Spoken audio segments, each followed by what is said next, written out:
Hello friends, welcome back to my channel Accountitude. More MCQs and theory questions. The firm paid insurance premium amounted to rupees 10,000 which was already debited to the P&L account of the firm, of which 2,000 is for the next year past journal. In this case, the profit and loss account of partnership deed has provided for insurance premium of rupees 10,000, out of which 2,000 belongs to next year. That means it is the prepaid insurance. Now prepaid insurance is the asset of the firm. When it is the asset need to be debited. Now again, if it is the prepaid one, it is the gain to the firm, so it will be transferred to which account? That is revaluation account. Revaluation account is a nominal account. Nominal account says that credit all gains and profits and incomes, so that's why a revaluation account is credited here. Next is a bills of exchange of rupees 8,000 which was earlier discounted with the banker. When the BE was discounted, that means money was received by the firm, bank account debit, and to BE word was there. But now this BE has been dishonored. The bills of exchange was received by the firm from a debtor. Now that debtor has not honored his acceptance, so that very party has become our debtor again. But he says if he becomes a debtor, we need to make a payment to the bank because bank will not suffer a loss for the BE dishonored.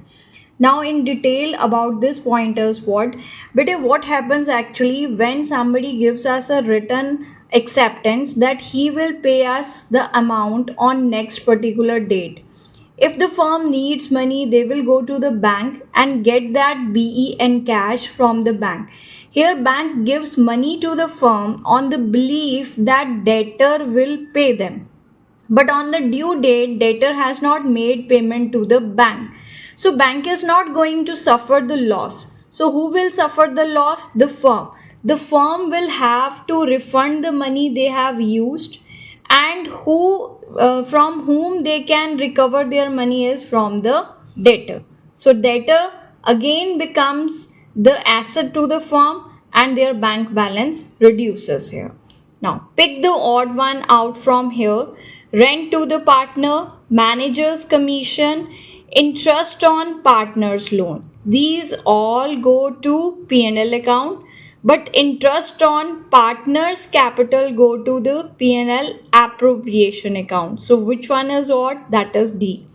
Then the next question is PRS, they are the partner before changing their profit sharing ratio to 5:3:2. They were sharing profits equally. Earlier their profit sharing ratio was equal, but now it is 5:3:2.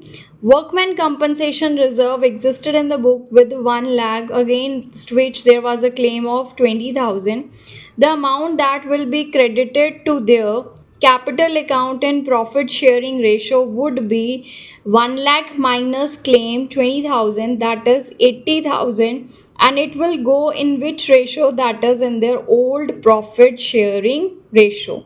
So all the reserves and accumulated profits are distributed among the old partners in their old profit sharing ratio if there is a claim after meeting out that claim. Next question, assertion is there. MTS were the partners sharing 3:1 as wants that he should be exempted from the sharing of losses. Reason is given according to the Partnership Act. It may be agreed between the partners that one or more of them shall not be liable for the losses. So yes, it is true.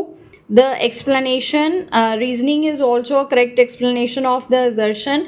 If the partners mutually agree, they can exempt any partner from sharing the losses. Now again, this second point over here I will be discussing in Hindi. So let's understand this point if any of you is not clear with this point. What happens बेटे, जब मैंने किसी से, मैं यहाँ पे अपनी बात इस तरह से ले रही हूँ कि आई एम द फर्म ने किसी से पैसे लेने थे, तो उन्होंने रिटर्न में साइन करके एक पेपर दिया that is of rupees 8,000 they will pay on certain date. अभी क्या है कि मुझे पैसे अगर अभी चाहिए तो मैं बैंक से जाके पैसे ले आई और उनको ये पेपर हैंड ओवर कराई। अब बैंक ने ड्यू डेट के ऊपर ये पेपर डेटर को दिखाया कि 8,000 रुपये दे दो, लेकिन डेटर ने उस पेमेंट को ऑनर नहीं किया, पेमेंट नहीं की। अभी इस सिचुएशन में बैंक डेटर के ऊपर सूट फाइल नहीं कर सकता, केस फाइल नहीं कर सकता। तो बैंक ने हमें कॉल करी, फर्म को कॉल करी और बोला कि उनका जो बीई है वो डिसऑनर हो गया है। तो इस केस में अब बैंक को पैसे हम दे के आएंगे और हम किससे रिकवरी करेंगे? डेटर से। तो डेटर फर्म का दोबारा से डेटर बन जाता है और जो पैसे हैं वो अल्टीमेटली हमें देने पड़े, तो हमारा बैंक बैलेंस 8,000 रुपये से कम हो गया। Credit what goes out. Thank you अकाउंटिट्यूड। Like, share and subscribe to my channel.